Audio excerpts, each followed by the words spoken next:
বিসমিল্লাহির রাহমানির রাহিম। শুরু করছি মহান আল্লাহ পাকের নামে, যিনি সকল সৃষ্টির মালিক।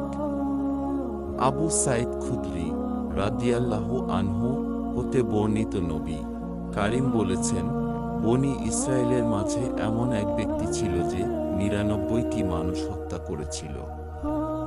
অতঃপর সে বের হয়ে এক পাদরীকে জিজ্ঞাসা করল, আমার তওবা কবুল হবার আশা আছে কি?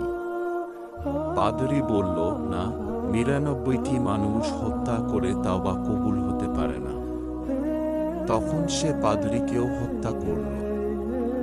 এখন মোট ১০০ হল। অতঃপর পুনরায় সে জিজ্ঞাসাবাদ করতে লাগল। তখন এক ব্যক্তি তাকে বলল, তুমি অমুক স্থানে চলে যাও।